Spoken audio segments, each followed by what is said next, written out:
Hello bros and welcome to SFX0 BroFive production and the next part of Sakura Beach.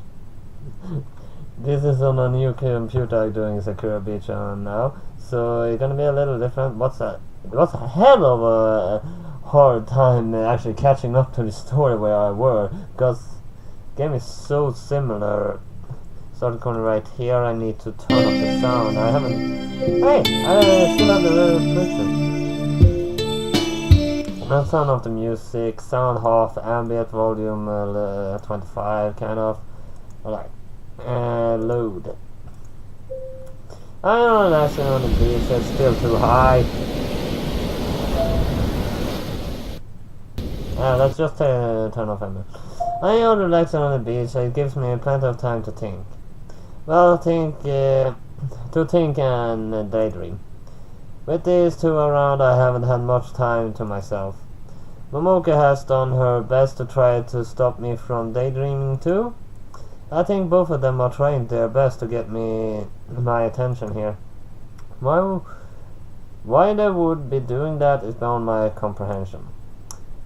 They never acted like this in the past. Or if they have, I just haven't noticed it. So the question is there acting abnormal or there's just been so much that haven't been noticing? I actually think they started acting like this lately. Or they just waited for the right time. I think about that later though. For now I think it's time for a lunar voyage.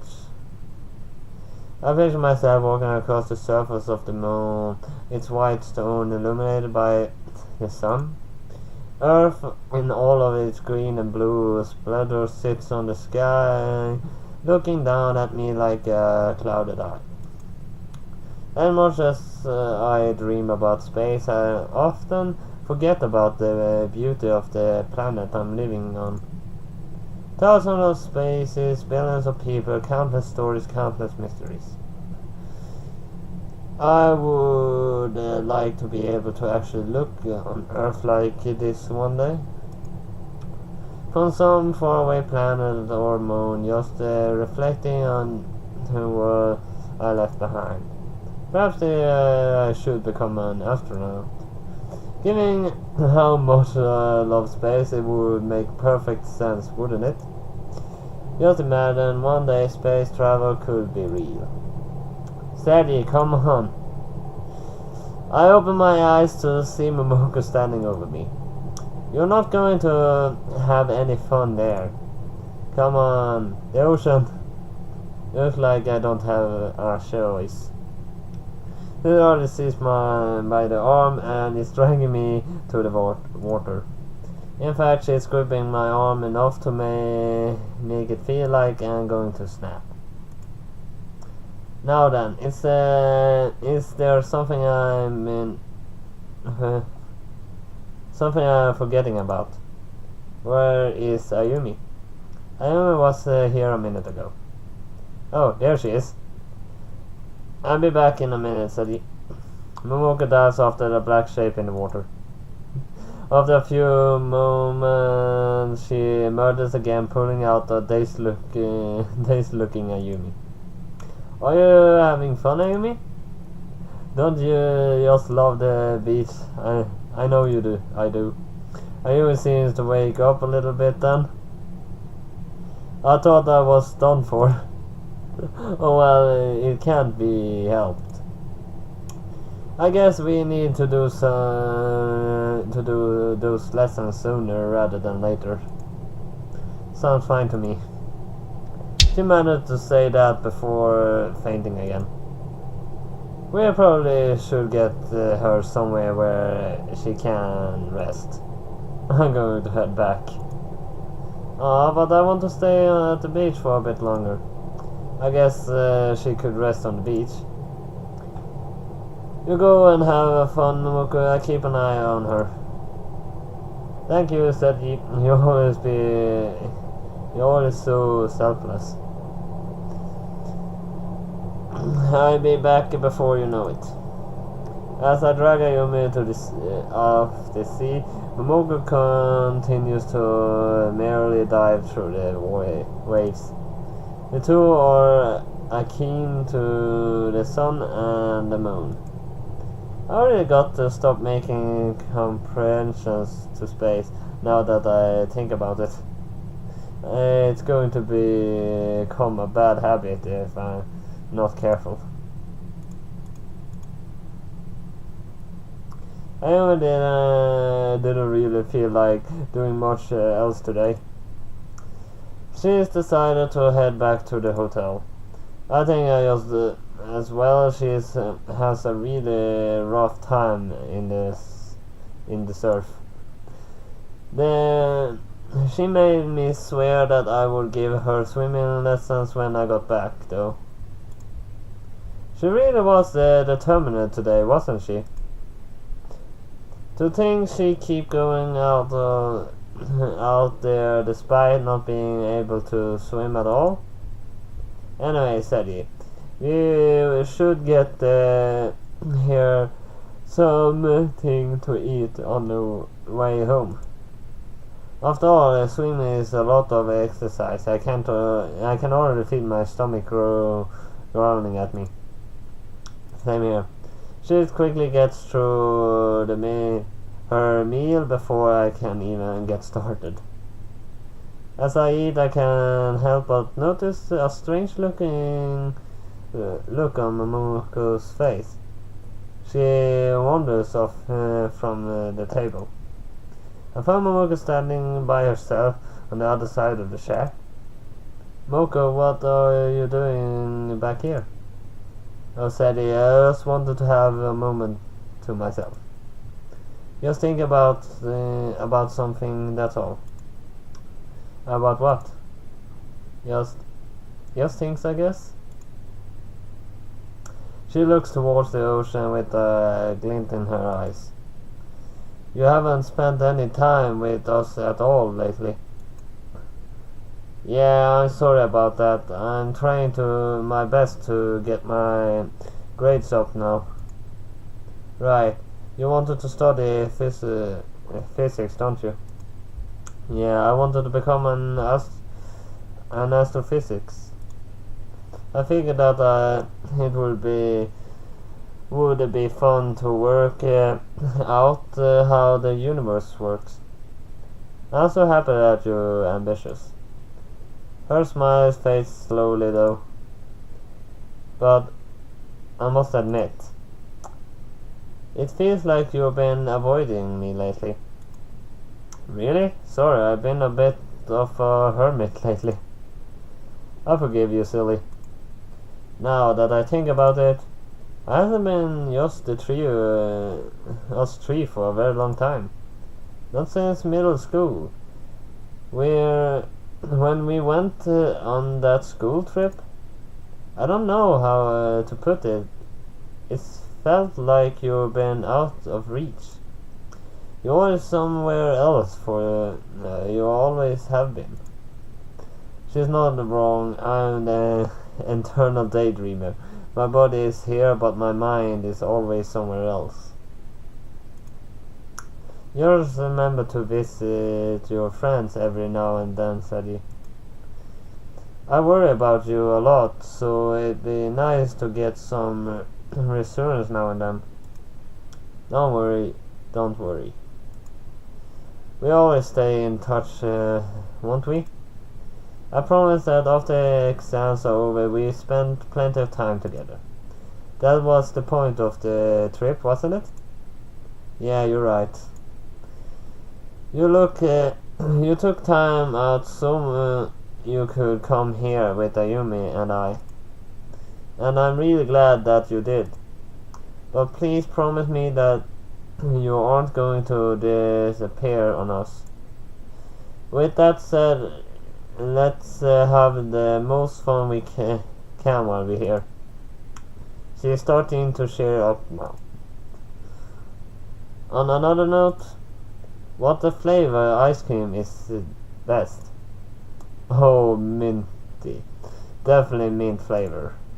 I think vanilla is the best flavor. I have to agree with vanilla. Open your mind to new ideas, Sadie.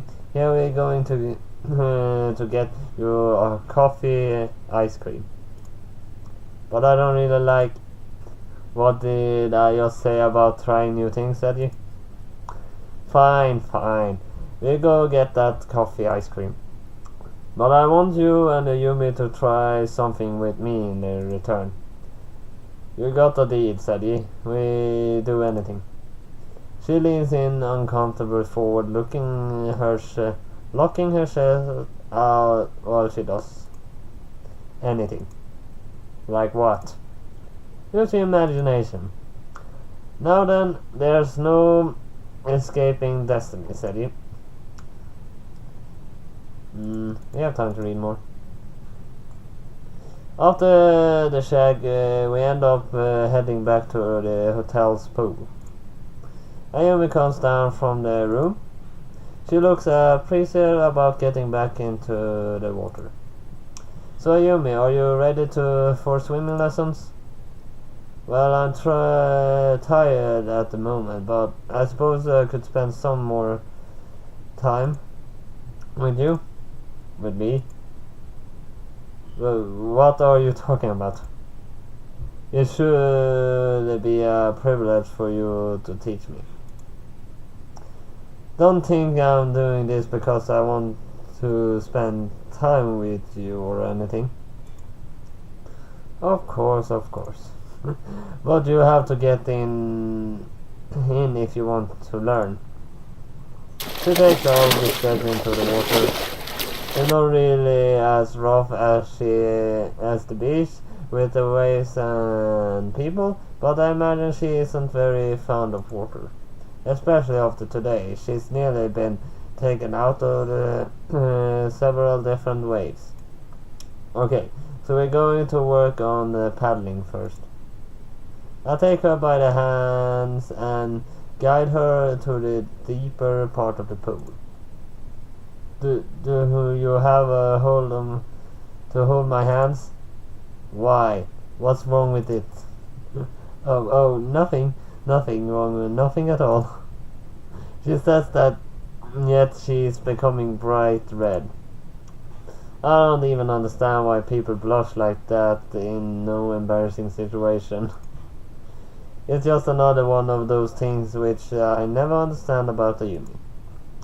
Maybe she has some strange condition where she blushes in situations which don't call for it.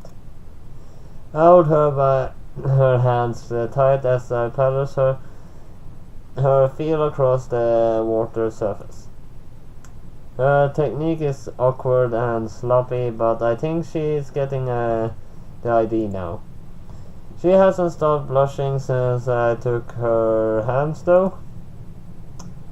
I've never held hands with you like this before.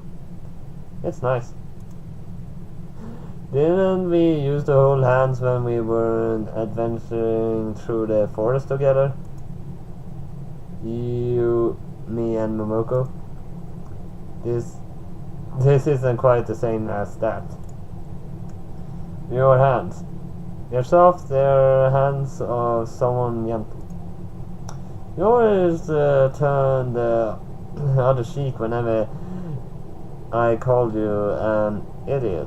I'm so mean to you, yet you're so nice. Why are you so nice to me, Sergi? Was there a reason why I shouldn't be? She practically stopped paddling at this point. Has she forgotten why we're even here in the first place? I'm going to go back to the hotel room. She is furiously blushing now that I'm worried she's going to faint. Thanks for the lesson, said you. I like more lessons while we were here. There's no problem, you mean? Just ask me anytime you want and we'll practice down here. It's easier when you aren't being hit by waves, isn't it? Yes it is.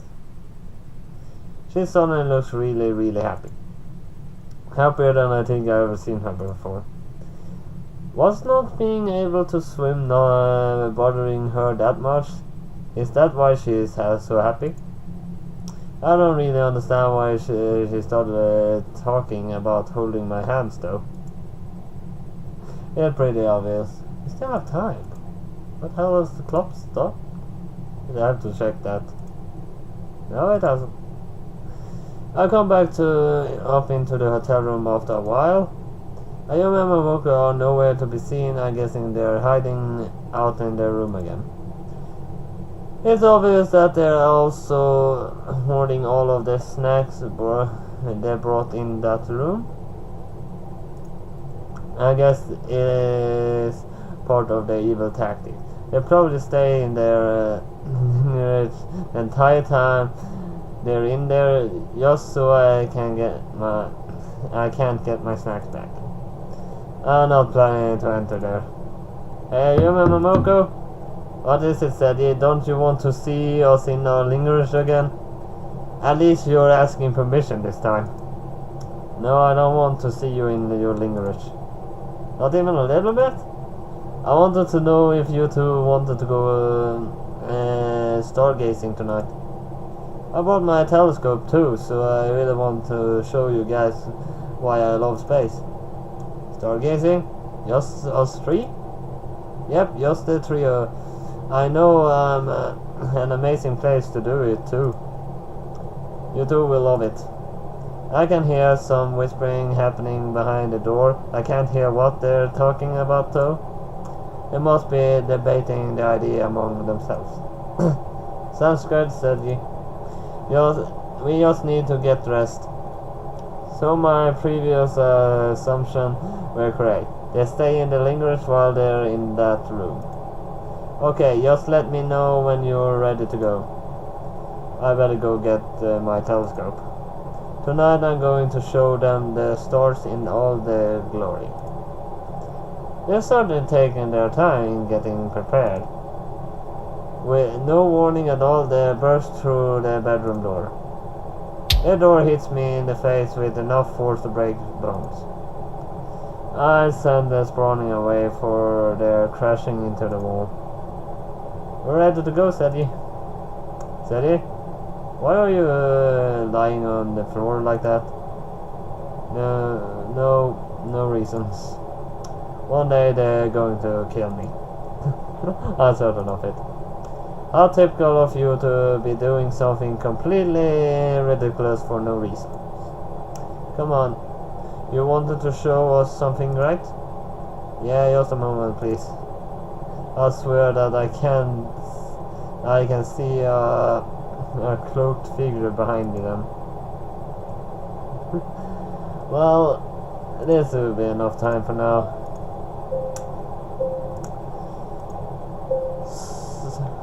So that was all I had for Sakura Beach this time then. So hit like and subscribe, and I'll see you next time. BroFive!